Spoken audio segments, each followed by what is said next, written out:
Morning students. Yes, class 5। आज हम पाठ पढ़ेंगे। पाठ 4 वही है मेरा हिंदुस्तान। क्या है ये? कविता।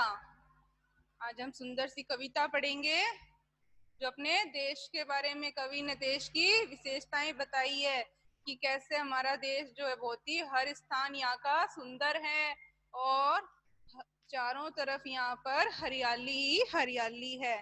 मतलब इतनी विशेषताओं का वर्णन कवि ने इस कविता में किया है। यहाँ के लोगों की जो बोली है बहुत ही मीठी है, मधुर क्या है बोलते हैं, शब्द भाषा जो है मधुर बोलते हैं, एक दूसरे की सहायता करते हैं, एक दूसरे के धर्म का सम्मान करते हैं। इस तरह भारत की जो बहुत सारी विभिन्न विशेषताएं हैं उनका वर्णन कवि ने किया है। तो कविता बहुत ही सुंदर है। इसमें पूरे भारत के दृश्यों का वर्णन किया गया है कि प्राकृतिक सौंदर्य कैसा है ना। यहाँ के लोगों में सामाजिक जो विशेषता बताई गई है कि लोग कैसे यहाँ मिलजुल कर रहते हैं, है ना, एक दूसरे का कैसे सहायता करते हैं, सब कवि ने बहुत ही सुंदर वर्णन कविता में किया है। देखिए कविता शुरू करते हैं हम। जहाँ हर चीज है प्यारी, सभी प्रेम के हैं पुजारी। कवि कह रहा है कि जिस देश का हर स्थान इतना बहुत ज्यादा सुंदर है, बहुत ज्यादा प्यारा है, यानी हर चीज है प्यारी, जिस देश की हर कोई जगह, हर स्थान बहुत ही सुंदर है, प्यारा है, और सभी मतलब इस देश के जो भी लोग हैं यानी देशवासी, वह सब प्रेम के हैं पुजारी, यानी प्यार की ही पूजा करने वाले हैं। पुजारी मतलब प्यार की पूजा करने वाले। प्यारी जिसकी जुबान, वही है मेरा हिंदुस्तान। कवि कह रहा है कि ऐसा मेरे भारत देश जहाँ के लोगों की जुबान यानी बोली, यानी आवाज इतनी मीठी मधुर प्यार से लोग बोलते हैं कि कोई भी दुख हो हम अपना भूल जाते हैं। ऐसे प्यार से लोग यहाँ मिलकर रहते हैं और बोली जो है बहुत ही मधुर बोलते हैं। यानी कवि कह रहा है कि ऐसा, यानी जिस देश का स्थान बहुत प्यारा है, जहाँ के लोग प्यार से रहते हो एक दूसरे के साथ मिलकर, है ना, और साथ ही साथ जिनकी बोली इतनी मधुर हो, ऐसा मेरा हिंदुस्तान है। जहाँ फूलों का बिस्तर है, जहाँ अंबर की चादर है। कवि कह रहा है कि हमारी धरती पर जगह जगह अलग अलग प्रकार के कितने फूल खिले हुए हैं, तरह तरह के फूल। तो उन फूलों से धरती क्या है बहुत ही सुंदर लग रही है। तो कवि कह रहा है कि हमारी धरती पर जहाँ एक और फूलों का बिस्तर बिछा हुआ है, यानी बिस्तर किसके समान बताया है? फूलों के समान। की धरती पर जो बिस्तर है वो फूलों के समान है बिछा हुआ। और जहाँ अंबर यानी आसमान, आकाश की, जिसके ऊपर यानी किसके ऊपर? धरती के ऊपर जो आसमान है उसके ऊपर क्या है? आसमान के समान चादर फैली हुई है। फूलों के समान बिस्तर बिछा हुआ है और आसमान के समान क्या है? चादर बिछी हुई है, मतलब चादर पहन रखी हो जैसे आसमान जो है एक चादर, मतलब चादर के समान फैला है। फूलों का तो बिस्तर है और चादर किसकी है? आसमान की ऊपर चादर है। तो इतना सुंदर आसमान दिखाई देता है कि मेरे देश का। नजर तक फैला सागर है, सुहाना हर एक मंजर है। कवि कह रहा है कि जहां तक नजर जाए, दूर तक, यानी जहां तक अनंत दूरी तक, जहां तक भी नजरें जाती है यानी हमारी दृष्टि जाती है, वहां तक मानो सागर ही सागर फैला हुआ है। ये इतना विशाल समुद्र मेरे देश में है कि जहां तक देखो वहां तक सागर भी दिखाई देता है, बहुत दूरी तक, जिसको कि नापा ना जा सके, अनंत दूरी तक। सुहाना हर एक मंजर है, मंजर मतलब नजारा, दृश्य। कि ऐसे मेरे देश का जो दृश्य है वो बहुत ही सुहावना है, मन को बहुत ही अच्छा लगने वाला है। वो झरने और हवाएं सभी मिलजुल कर गाएं। कवि कह रहा है कि ऐसे मेरे देश में जब हिमालय से झरने बहते हैं तो वे भी क्या है, ऊपर से जब आते हैं तो हवाएं उनके साथ में मिलती हुई हवाओं के स्पर्श से जब वो नीचे आते हैं तो वो भी मानो दोनों मिलकर प्यार का ही गीत गा रहे हो, यानी प्यार का ही संदेश वो हमें सुनाते हैं। यानी ऐसे मेरे देश के पानी वाले झरने भी और हवाएं भी आपस में मिलकर प्यार का ही गीत गाती हुई सुनाई देती है, यानी वे भी हमें प्रेम का ही संदेश देती हैं। यानी इतना कवि कह रहा है कि सामाजिक दृश्य तो अच्छा है ही मेरे देश का, कि लोग मिलजुल कर रहते हैं, एकता और भाईचारे के साथ रहते हैं, एक दूसरे का इतना सम्मान करते हैं, मीठी भाषा बोलते हैं। लेकिन साथ ही साथ प्राकृतिक जो दृश्य है वो भी मेरे देश का बहुत अच्छा है, कि सभी झरने हवाएं भी क्या है बहुत प्यार से जैसे गीत गीत गा रही हूँ।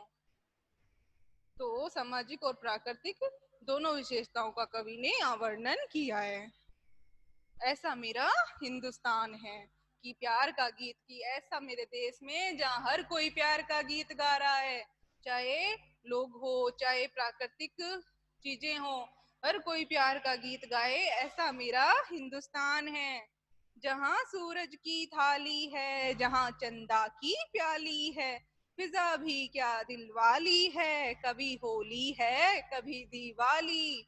कवि कह रहा है कि ऐसे मेरे देश की फिजा, फिजा मतलब वातावरण, कि ऐसे मेरे देश का वातावरण बहुत ही मधुर है, बहुत ही अच्छा लगने वाला है, यानी दिल को अच्छा लगने वाला, दिल वाली है ना, दिल को अच्छा लगने वाली ऐसे मेरे देश का वातावरण है। क्योंकि यहाँ पे क्या है, त्योहार हर मौसम में हर ऋतु में अलग अलग त्योहार मनाए जाते हैं, है ना। कभी होली कभी दिवाली, इसके अलावा भी जो है अनेक त्योहार हमारे भारत देश में मनाए जाते हैं, यानी अनेकता में एकता का संदेश देते हैं जो ऐसे ऐसे त्योहार बहुत हमारे देश में मनाए जाते हैं। और सभी धर्मों के त्योहार मनाए जाते हैं, सभी धर्मों का यहाँ सम्मान किया जाता है और सबको अपने अपने धर्म का पालन करने का भी क्या है, सुविधा स्वतंत्रता दी गई है। और ऐसे मेरे देश में जहाँ मतलब जहाँ का सूरज भी देखो कैसा है, थाली के जैसा गोल गोल, और चंद्रमा कैसा है, प्याली के जैसे प्याली नुमा। तो मतलब हर घर घर में भी क्या है, बच्चों को, छोटे छोटे बच्चों को यही सूरज और चंदा की कहानियां सुनाई जाती है, कि सूरज की यहाँ, सूरज को यहाँ किससे उपमा दी गई है, गोल थाली से, और चंद्रमा को प्याली से, यानी उनसे क्या है, इनको उपमा दी गई है। तो ऐसे मेरे देश में जहाँ बच्चों को सूरज चंदा की कहानियां सुनाई जाती है, कविताएं सुनाई जाती है, और तरह तरह के त्योहार समय समय पे मनाए जाते हैं, यानी कवि कह रहा है कि सब विशेषताओं को यहाँ अपनाया गया है, यहाँ बहुत ही सुंदर वर्णन किया गया है, सूरज चंद्रमा सबकी विशेषता बताई है। कहीं पर नदियां बल खाएं, कहीं पर पंछी इतराएं। कवि कह रहा है कि ऐसे मेरे देश में जहाँ पर नदियां कैसे जाती रहती है, ऐसे लगता है कि नदियां भी अपनी गति से, मतलब जैसे उनको रास्ता मिलता है वैसे टेढ़ी मेढ़ी स्वतंत्र रूप से बल खाती हुई इतराती हुई, मतलब टेढ़ी मेढ़ी, बल खाना मतलब टेढ़ा मेढ़ा चलना, यानी उनका स्वाभाविक क्रिया है कि वह टेढ़ी मेढ़ी जैसा उनका रास्ता मिलता है वैसे वह चलती जाती है स्वतंत्र होकर। की नदियां भी क्या है, अपनी टेढ़ी मेढ़ी दिशा लेते हुए चलती रहती है। और कहीं पर पंछी इतराए, और ऐसे मेरे देश में कहीं पर जो है पंछी, पंछी जानते हो, पक्षी, जितने भी पक्षी हैं वो क्या है, अपनी अपनी स्वाभाविक क्रियाएं करते हैं। जैसे मान लो आकाश में उड़ना है, या कोई कोई की जैसे मोर की आदत होती है वर्षा ऋतु में नाचना, कोयल की रुचि होती है कि वह गाना गाए, मीठी आवाज होती है उसकी।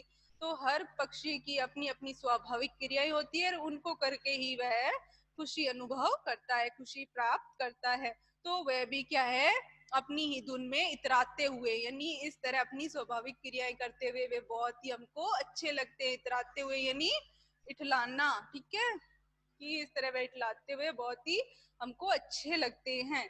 जहां अनगिनत है भाषाएं, तो कवि कह रहा है कि ऐसे मेरे देश में, इतना विशाल मेरा देश है भारत देश, कि यहाँ बहुत तो राज्य हैं और सभी राज्यों में क्या है, अपनी अपनी भाषा, यानी सब अपनी अपनी भाषा यहाँ बोलते हैं। यानी इतनी अनगिनत भाषाएं हैं कि जिनको अनगिनत गिना ना जा सके, कि ऐसी जिनको गिना ना जा सके ऐसी भाषाएं इस विशाल भारत देश में जगह जगह पर लोग बोली बोलते हैं। लेकिन इन सब से ऊपर उठकर सब में क्या है, प्यार की बोली सबसे ऊपर है। यानी मधुर भाषा सब प्यार की ही बोलते हैं, चाहे भाषा अलग अलग क्यों ना हो। यानी अनेकता में एकता देखने को मिलती है हमारे देश में, कि अनगिनत भाषाओं के होते हुए भी लोगों में क्या है, एकता।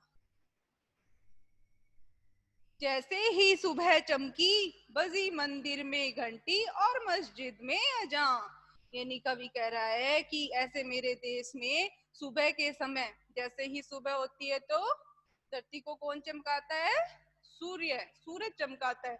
कि जैसे ही सुबह के समय सूरज चमकने लगता है ऐसी धरती पर, वहां क्या होता है, सुबह होते ही मंदिर में तो क्या है, ये धर्म के बारे में बताया गया कि मंदिरों में तो घंटियां बजती है, और मस्जिद में क्या है, लोग अल्लाह की इबादत के लिए अजान पढ़ते हुए सुनाई देते हैं। यानी सभी अपने अपने धर्म की क्रियाएं करते हैं, क्योंकि यहाँ अनेक धर्मों के लोग रहते हैं, तो सबको अपने अपने धर्म की क्रियाएं करने की स्वतंत्रता है।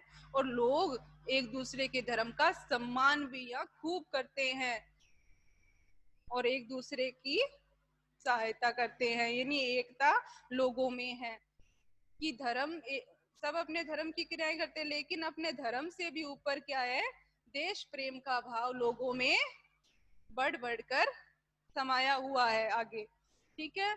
वही है मेरा हिंदुस्तान। तो कवि कह रहा है कि ऐसा जहाँ अनेकता में एकता देखने को मिले, यानी अनेक धर्मों के होते हुए भी लोग अपने अपने धर्म की क्रियाएं करें और सभी धर्मों का सम्मान करें, आदर करें, है ना। तो ऐसा देश मेरा हिंदुस्तान है। सभी मिलजुल कर रहते हैं, बोलते जय हो भारत माँ। कि ऐसे मेरे देश में मतलब लोग सभी इतने सद्भावना से, अच्छे विचारों से मिलजुल कर रहते हैं, एक दूसरे की सहायता करते हैं, और मीठी बोली यहाँ के लोग बोलते हैं, आपस में प्रेम से रहते हैं, अनेकता में एकता यहाँ देखने को मिलती है। तो कवि कह रहा है कि इस तरह अनेकता में एकता होते हुए भी, विभिन्न भाषाओं के होते हुए भी लोग जो है प्यार की ही भाषा बोलते हैं और मिलजुल करके रहते हैं। बोलते जय हो भारत माँ, कि अपने अपने धर्म के भाव से भी ऊपर, कि इस देश के जो नागरिक है, जो देशवासी है ना, यहाँ के हम जो लोग, तो सब लोग ही क्या है, धर्म से ऊपर, धर्म के जो भाव है उससे भी ऊपर एक देश प्रेम का भाव है, कि देश के सभी लोगों से प्यार करे। तो उस भाव को रख करके क्या है, एक साथ मिलकर सभी भारत माता की जय बोलते हैं। ठीक है, किसकी जय बोलते हैं, भारत माता की जय। तो कवि ने इतनी विशेषताओं का वर्णन यहाँ कविता में किया है, कि ऐसा मेरा भारत देश है कि मुझे इस पर बहुत ही गर्व महसूस होता है। कविता में कवि को ये रचना करके बहुत ही गर्व महसूस हुआ है, कि मेरा भारत देश सचमुच बहुत महान है, यहाँ का हर स्थान बहुत ही सुंदर है। चलिए बताइए, अच्छी लगी कविता? ओके। भारत में कितनी भाषाएं हैं, गिन सकते हैं अपने, कितनी है? यस, अनगिनत, अनगिनत भाषाएं हैं। भारतीय किसके पुजारी हैं, यानी यहाँ भारत के लोग किसके पूजा करने वाले हैं, किसकी, पैसों की या प्यार की? हाँ जी, प्यार की पूजा करने वाले हैं, शाबाश। और बताइए कि जुबान, जुबान मतलब क्या होता है? कविता में आया है ना कि लोगों की क्या है, जुबान बहुत ही मधुर होती है। जुबान मतलब आवाज, बोली, है ना। अच्छा, बलखाना नदियों के लिए आया था ना, बलखाना, बलखाना मतलब टेढ़ा मेढ़ा चलना। Okay, thank you.